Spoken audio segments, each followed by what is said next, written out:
yeah, guess what? I'm, sustaining off of you with my lifesteal. I'm killing you all because I have so much more damage output that you have. So damage output definitely advantage for oRb, but a lot of fight control on 4-Naught's side. All right, guys, give it up. The last match of the semifinals here for the Play Legends Cup number 2. In the top right corner, we do have 4-Naught coming back very strong into game number 2. They have now tied up this series, and that is one sexy looking Urgot. But the winners of the first game, Orbit, formerly known as the Hoodstomp Graves GG. They came in here really strong and unfortunately did drop game at number 2. And we might actually even see a little bit of a level 1 fight if 4-Naught comes down here through the river. Yeah, and the big thing is that we were talking about Alistar on One Bad Brad. Well, Maokai, oh my gosh, they really can't be this dirty. I hope that They might be. We'll see whether or not this happens.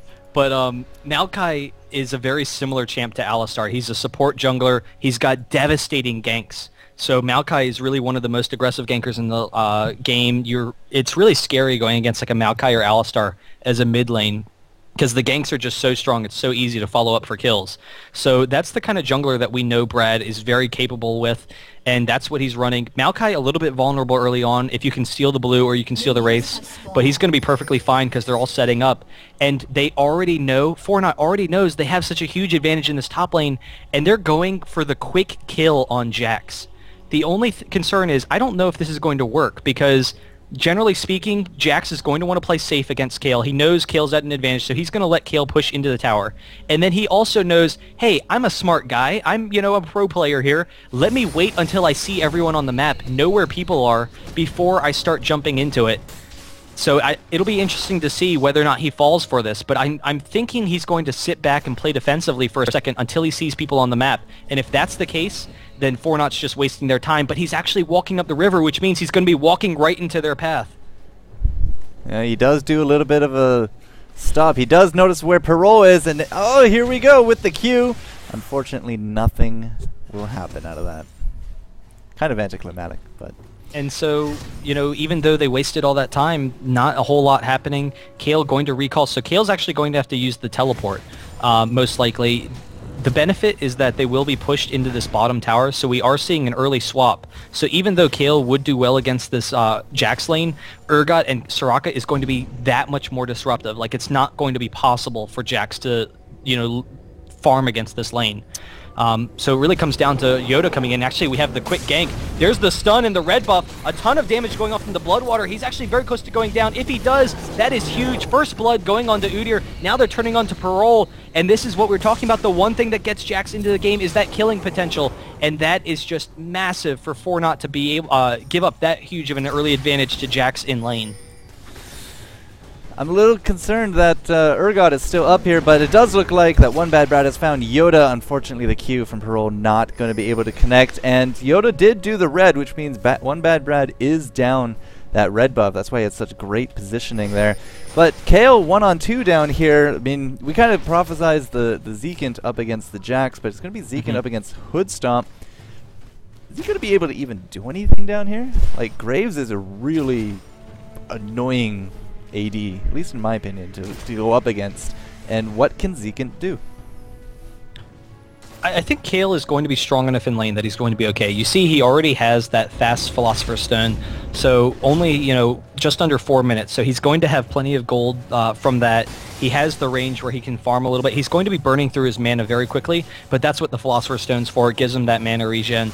So I think, obviously Graves is going to push him to the tower pretty frequently, and once he's up against the tower, he can farm very effectively there. So he should be okay, at least better than Jax is. But the early kill for Jax completely changes the outlook of this top lane, because even though 4-Naught should still abuse Jax, they should still have a dominant position, now Jax has a little bit of a lead. He has that much more killing capability, so if Udyr comes back again, it's going to be so much easier for them to get another kill.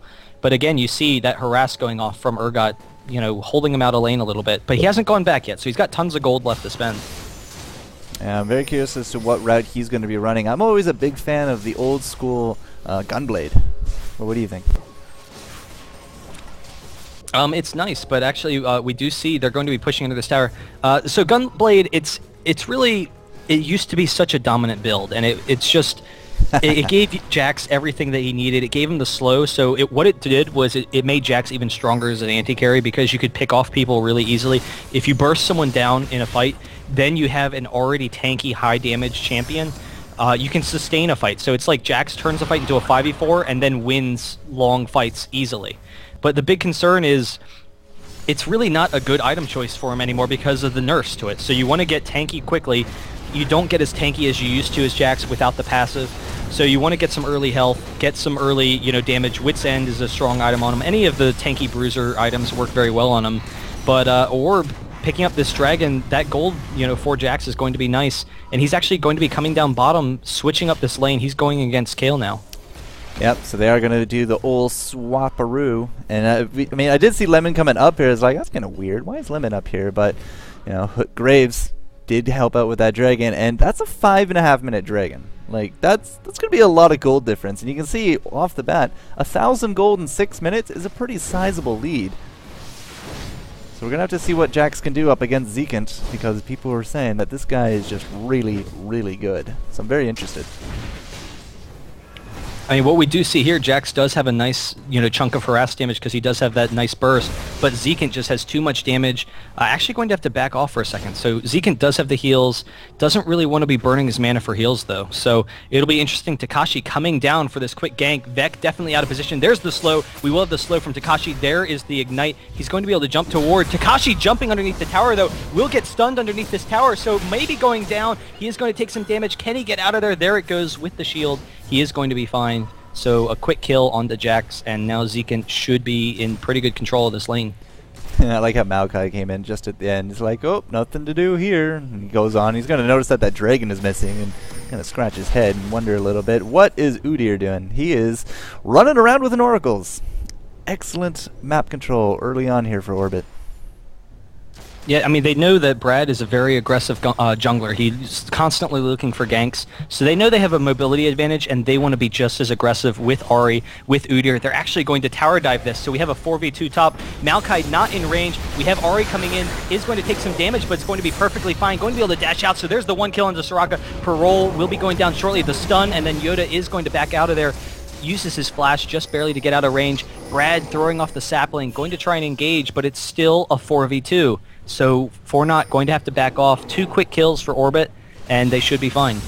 Yeah, Ahri playing a little bit of interference. Yoda's going to be able to get out of that. Hood Stomp considering coming down here with Link, but is ultimately not going to be doing that. And this is looking like a really good early game for Orbit. They're up now 2,000 gold.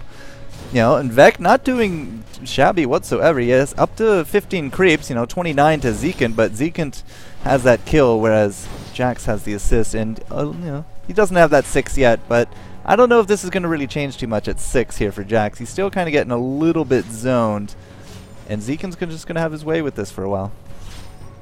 Yeah, it's interesting. Jax has a little bit more burst damage than Kayle, so, if he can get Kayle in his creep waves, then obviously the creep advantage will allow him to exchange damage in fights very easily. So Kayle actually a little bit scared to chase him too far, but the big concern is now Kayle can zone Jax. He has the lane frozen here. It will sit right in front of this tower as long as Kayle wants, and because it's such a long bottom lane, Kayle is faster than Jax. Kayle has the slow. Kayle has the sustained damage. So Kayle can just chase him down. I'm a little bit surprised to see Zekant pushing this lane, though. So even though he had Jax zoned, he's actually just going to push him right into this tower.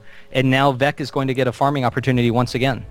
Yeah, you can see Udyr coming down here, but he's not going to be finding anything really worth his salt, because we did have pings going down here to blue, which is what I assumed Kayle was after. But it does look like he's actually just going to head on back. Maokai is going to be able to pick it up uncontested. Does Lulu need a blue? She doesn't. It's nice to have, but Maokai definitely, the blue will speed up his jungle, so he can hold on to it if he wants to. And he is actually going to hold on to it, but we actually have Jax coming in, and Yoda as well. So they will back off now. Weren't able to get in on Kayle. Kayle pretty safe in that bottom lane. But Lulu, the abilities are actually really low mana. The biggest ability that scales off of mana is her shield. And as AP Lulu, you don't level your shield, which means that you're not going to be getting, or you don't level it immediately. We actually have to swap on the Hood Stomp top, so Parole getting him down, getting some quick burst damage. The Janna ult is going to disengage though. Yeah, so there we go. But actually, the teleport from Jack's going to jump onto Zekin as well, and Zekin turning it around almost immediately. Great harass damage onto Jax. But back to what I was saying. So the mana from Lulu, not really a concern.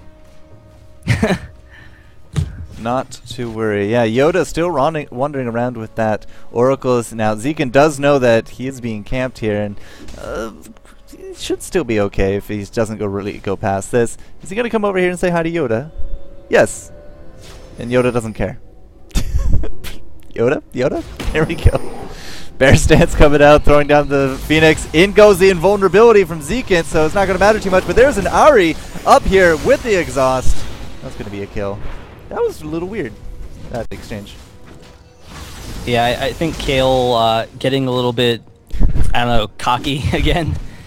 We saw it in the previous game as Kennen. He was just kind of like taunting the enemy team. I mean, there was no reason for him to run into that bush and, you know, say hi to Udyr, but he was really just toying around with them some, and it worked against him. I mean, he didn't know that Ahri was there. They didn't have good vision. They didn't see him on the map at all, so oRb able to get off an aggressive gank there, and that's the mobility that they have. They can pick up these early kills. I am going to bet that Vec is going to take that pickaxe, makes it into Bilgewater, I believe, right? Yeah, it very much could be. So there you go. We could be doing the Gunblade. That's probably the most likely build for that pickaxe. It's either that or Phantom, or Infinity, not Phantom. What am I talking about? Yeah, and you really wouldn't want to ever get Infinity Edge on Jax. It's too much damage output and too expensive, so you need more defensive items. I'm a little surprised to see him going for that Gunblade build, but the lifesteal, it will allow him to sustain in lane a little bit better, and it allows him to 1v1 people very easily. So it's kind of a split push kind of build. By going with that Gunblade, you know, okay, I'm Jax, I can come down in this bottom lane or top lane or wherever, and just be able to 1v1 anyone, which means I get to free farm while the rest of their team can't deal with me. And actually, Jack's doing pretty well in this game so far. You know, he is very far behind in CS, but he's doing well enough. Kayle is behind as well, and he's got enough burst damage that he is starting to, you know, turn this back onto Kayle some. Wow, 2 global dragons under his belt as well. I mean, we still have about a 2,000 gold difference collectively. Let's take a quick look at Jack's 2,800 gold. Kayle actually really out-farming him at 3,500 to boot. And you know, that Philosopher's Stone has a little bit to do with it. Looking up top, Parole with the ultimate on top of Hood Stomp. In comes In Bad Brad for that gank, but we do have that flash. Is it going to be enough? No, it is not. Parole able to take down the Hood Stomp. It's going to be an excellent kill. Now, what happened mid? Does look like a little bit of a dive onto Takashi. That's still going on with that last Ahri ultimate and the Ignite. It's going to be enough for Link to pick that kill up. And probably a tower. There's nobody here to defend it. Yeah, Ahri is just too aggressive of a champion. So before, that's really the weakness of a triple support. Triple support, you're generally safe in lane, but against really aggressive champions, which is what oRb has. They have aggressive champions. Ahri's very aggressive, Udyr, obviously. You can pick up quick kills, and I don't know, right now, actually pushing for the second tower, no one's really coming to defend it for Fornot. We do have Maokai coming in, but he's not going to be able to dissuade them on his own. The charm going off, getting us some nice harass damage. They will back off, but even so, it's down to half health. So half HP on the mid tower, that will be huge later on if they can, you know, get a kill, pick that off, gain that map control, because they have a team that wants map control, wants to get those early kills. Zekin throwing out his range damage on top of Vec, and Vec just has to run the other way. Now, one thing that you like to see Jax players do is they'll carry around some wards, which is exactly what Vec is doing, and if he really needs to, he'll throw down that ward at max range and then leap strike to it. So very excited to see what kind of applications he's going to be showing us with it. Yeah, it is very nice for, you know, being safe in lane. It allows you to be a little bit more aggressive, but again, you know, he's just struggling against Kayle, and that's the strength of the Kayle pick. It's just such aggressive harass, and as the game progresses, Kayle's attack range is very short, so she is vulnerable in fights, but she will be very survivable with the rest of the team. Maybe we'll see that fight or that damage coming a little bit more to the fruition in the foreground. Well, we're just about to hit 15 minutes in. I'm looking at Link, and I'm seeing another one of those double ward. Okay, cool. One of those items coming out for Ahri. It does look, I think, an Abyssal Scepter first.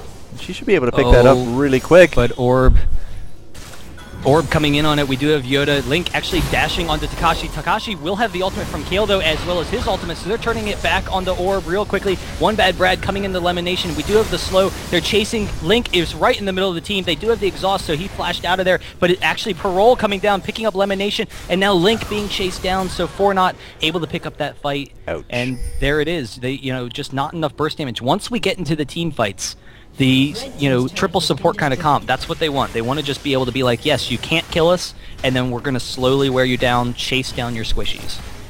Well, while all that was happening, I mean, Maokai, he is going to get his blue. There was no contest at that. Oh, okay, apparently Vec was able to take down Takashi. He did not, or sorry, Zekant. Zekant did not have that ultimate. I guess Vec knew that. I didn't even see him engage that, so I do apologize for that. But we did trade a tower for a tower as well and all that. Well, it's weird because Jax didn't actually even have to use the exhaust, so I'm going to assume Zekant was really low, and that's why we didn't see it, because we were like, oh, okay, he's going to just recall, but again, just a little bit of arrogance in that lane, running right up to Jax and going down. We do have a gank coming down bot. There is a ping, though. Vec going to be able to get out of there, and it is 6-4 currently. Only a 2k gold advantage for oRb, but again, we just saw the team fight for Fornot. They do have that triple support comp, so they have a ton of fight control, and they have a decent amount of damage to back it up. Sorry. Yes. So far, 6-4. It's anybody's game. I mean, this game is not over whatsoever, and you can see some bigger items now starting to form up. We got a few BF swords out on the table, most notably Kayle and Graves. And oh, here we go. We're going to jump right on. We had the Counter-Strike going up, and I did think that stopped Pearl's ultimate, although it did look like he landed on top of Jax. Can Jax get out of this? He is going to get off that leap strike, and there's that ultimate from Lemon Machine to kind of reset positioning.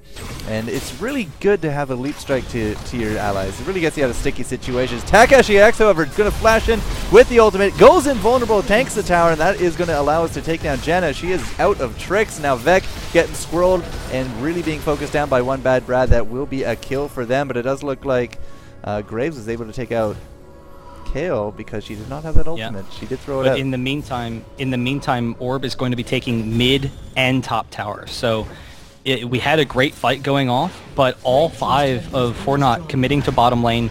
They are able to pick up only 2 kills, and in exchange, they're losing 2 second towers. So that is a huge advantage for Orb, being really smart there, just split pushing and just giving up the bottom tower. They probably could have been a little bit more defensive and allowed Janna and Jax to get out of there instead of engaging, but they knew they wanted to distract them a little bit and pick up those tower kills. Well, they also did lose that bottom tower as well. That's what kind of started off the fight. So 3 towers for 2 kills. Right. I don't know. I'm not the best at math, but 3 is better than 2, right? Absolutely.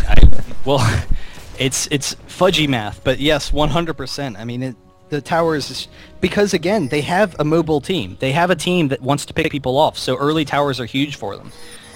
Graves, he's not the longest range carry. He's kind of short range, so it's tough for Graves to push down towers, particularly because Lulu and Maokai have such great clearing capabilities. But actually, Fornot, we have a fight here going off pretty shortly because they're trying to get this dragon, and Orb is not going to let them have it. Well, they're going to try their best. In goes Jax with the counter. Is not going to get the stun. Yes, he did get the stun off onto Parole, which means that there's not going to be a swap. Jax, however, will pay for it with his life as they do take down Urgot. I saw an invulnerability going down on top of, I want to say Jax, but he's down, so someone else. But either way, we're still going to be continuing. The Zekant is going to drop, does not have that invulnerability anymore. And the Dragon is still around. Wow. Was that a pickoff? Takashi, he actually threw the shield onto Hoodstomp, and actually the fight's still going on. Takashi's very close to going down now. I don't know if they should have engaged on this, so Udyr picking up the kill. One Bad Brad out of position. He's very close to going down as well. We had the flash, and there he goes. Very close, but Lemon Nation actually continuing the flash after him. We do have the heal going off from Soraka, though. One Bad Brad should be able to get out of here. No, he's got the whirlwind. We'll have the slow, so there he goes down. I don't know why Fornot re-engaged. Like, it's just, it doesn't make sense to me. We had the great pick off from Takashi. He actually shielded Hoodstomp and then used the increased range in order to use his Q to pick him off. But then I don't know. They just got a little bit carried away with themselves. They didn't have enough damage to follow up on it. oRb still in the lead in this game. multiple towers up, multiple dragons, 3 kills, and 5,000 gold. It's looking really good as we just hit the 20-minute mark. That's a lot of work done in 20 minutes. oRb really want to go on to this tournament. Oh, excuse me. Yeah, and they are making, great plays all around, really taking advantage of this game. The big thing with that last fight is you saw Parole went down very quickly, and Urgot, very tanky. He's got the triple support. They need to do a better job protecting him because they need the Urgot sustain damage. I mean, even though he's not a long-range AD carry, he's still one of their primary sources of damage. But he does have his Glacial Shroud. He is very close to a Frozen Heart. How much gold does he off? He actually has the Frozen Heart. Once he goes back, he has enough gold for it. So having that Frozen Heart done is going to make him so tanky. The concern is the burst damage from Ahri, but I think against magic burst damage, the biggest counter is health. And we have health coming from Soraka, essentially, with the heal. We have health coming from Lulu. So it's going to be very difficult for them to burst down Urgot, and then he's going to have enough armor where Graves isn't going to be a threat. Graves can't deal any damage to Urgot, basically. So these coming fights are going to be very difficult for oRb, and if they are able to win them, then it's just because they have such great fight control and, are just playing so effectively as a team. I'm looking at Ahri. She does have that Abyssal Scepter now, but she also has herself a Hextech Revolver, which kind of indicates that we're going to be seeing the Will of the Ancients, which will feed even more Spell Vamp into Jax. Yeah. And so, I mean, Jax is definitely going to be a monster. The big thing is the Will of the Ancients, it works into longer, more sustained fights. It'd be interesting to see whether or not Janna goes for a Zeke's Herald a little bit later. She really wants to get that Shirelia's early. We see some harass going off, but Fortnite really doesn't want to engage this. But having any more sustained definitely works out for them because, again, these fights are really long and drawn out. So if they can get Jax to survive through any of the bursts and just have his long sustained damage, they'll be fine. Well, Jax so far has not really disappointed. He is 1-3-5, but every time he goes in, it looks like, Parole always throws down that ultimate, which then gets stopped by the counterattack. So it's almost like you need to keep that Urgot in the back, as you're saying. You gotta really, but that means that he's not going to be an initiator, and that's kind of half the reason you take him. So maybe that Jax pick was a bit more thoughtful than we first gave it credit. I mean, he does have great sustained damage in fights. The only concern is if he's not tanky enough, which he's not currently, then he's going to be in the middle of their team and they can burst him down, and that's really not what you want. But obviously late game Jax is always going to be strong, and right now because oRb has an early advantage, they can kind of hold off the game for as long as they want and get Jax to that fed kind of point. Oh, we got a little bit of a split going on, but Takashi really taking a lot of damage, has to throw down that ultimate. We got the One Bad Brad ult down as well, trying to go here onto Link, but Link is going to be A-okay. There's the counter strike, but it looks like it went off before he actually landed. The invulnerability coming out on top of One Bad Brad as we are still trying to take down the One-Winged Angel, and she finally does drop. And there we go. There's that ultimate coming out for Parole, but it does look like too little too late. Now he's unfortunately stuck between 5 of oRb, making himself into, what, an oRb quesadilla, and this could be a bad. And that was really just, great fight control from oRb. They had Fortnite out of position. You saw the entire fight. Fortnite was trying to get into position. They were never in, a good spot. We're going to see some good burst damage coming out from Takashi, but he really can't engage here. So it's really just to try and slow him down. Maybe Brad will come in. Actually, there it is. The kill going off. Jax is going to be able to pick up Takashi here. So this is huge. They will get the Baron. Another couple of kills, really just needless. There was no reason for it, but I think Fortnite was scared. They were just concerned with how strong oRb is getting that they couldn't let them have this Baron. But the big thing is that last fight, you saw Urgot was out of position, Takashi was out of position, they weren't dealing any damage. They were spending the entire fight trying to get back to their team, and then Kayle actually used the Kayle ultimate on Maokai. Yep. And Maokai wasn't even taking that much damage. So it's like, okay, you have your tank here who has tanky items taking damage, and that should be your ideal situation. Why do you need to use the Kayle ultimate on it? So improper Kayle ultimate, the team was out of position, and oRb knew this. So oRb took advantage of it, and they were able to just, hunt them down. They forced the engage. Even though oRb doesn't have the best initiating team, they have great mobility. And so Jax and Ahri, they just ran right in there. They were like, screw it, we have this fight won, and we're able to take advantage of that. And now this tanky team for Fortnite is it's just too far behind. They're 8K gold behind. They have great fight control, so we'll see how it works. But Jax is starting to get that point where he's just going to be too tanky for them to take down, and then Jax has some of the best sustained damage in the game. Speaking of sustain, I'm looking at Urgot. No, I'm not. I'm looking at Udyr. Stupid U characters. He has himself a... Oh, there's the Zeke. Yeah, the Zeke's Herald, which, well, as we watch One Bad Brad get sucker punched. Again, with the Will of the Ancients and now the Zeke's with the Gunblade, he has a ridiculous amount of sustain. Yeah, Zeke's is a great item in this matchup because you know that, again, the fights are going to be really long. So you have all these physical bruisers, Udyr, Jax, then Graves, as well.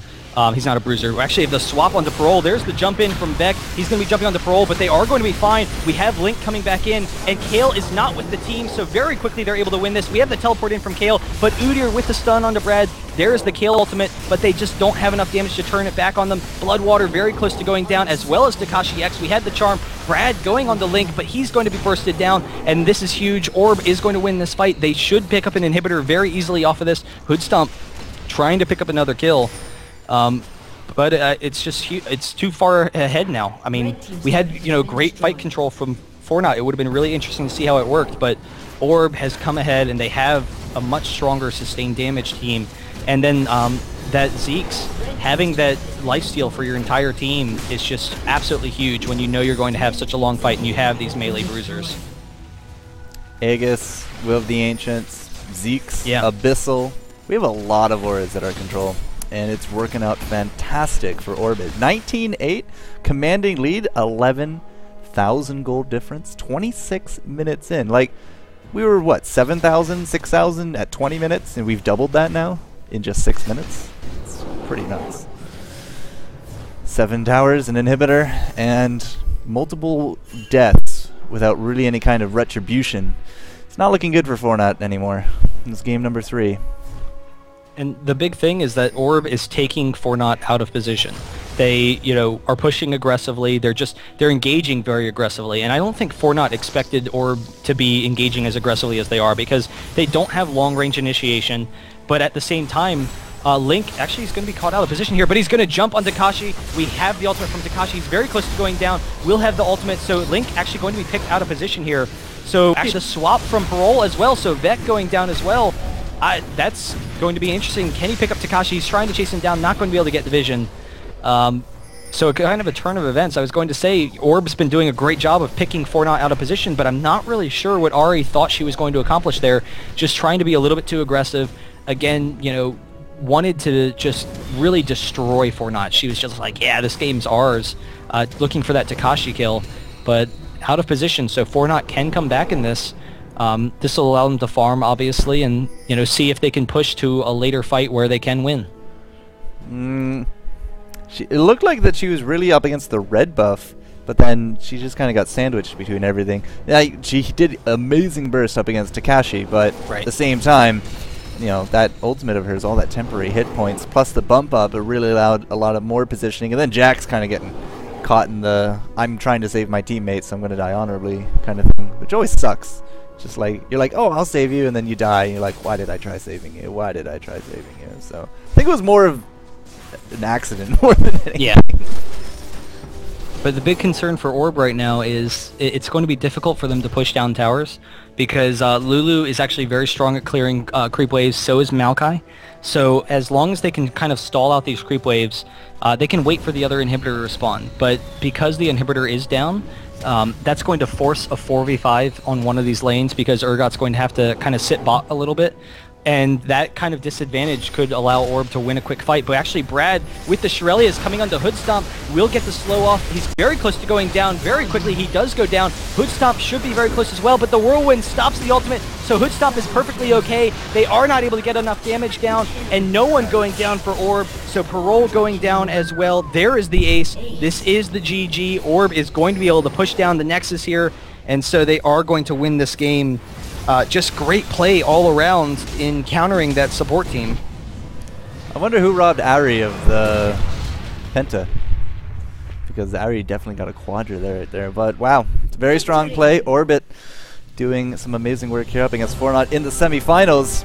The Cyber Sportsnet Play Legends Cup number 2. We will be saying good game, well played to Fornot, but they go home with a little bit of cash, so it's not like it's an all or nothing. It's not poker. But yeah, that triple support, unfortunately, not working. Yeah, I mean, it had an interesting strategy to it. There was a point in the game where it seemed like it would work out for them. Like, they couldn't die in a couple of those mid-fights. They were able to shut down Jax in lane very effectively. Both Kayle and then also the double AD top, or the AD and support top. But, I don't know, just really effective play from oRb. They had the mobility, so they went for aggressive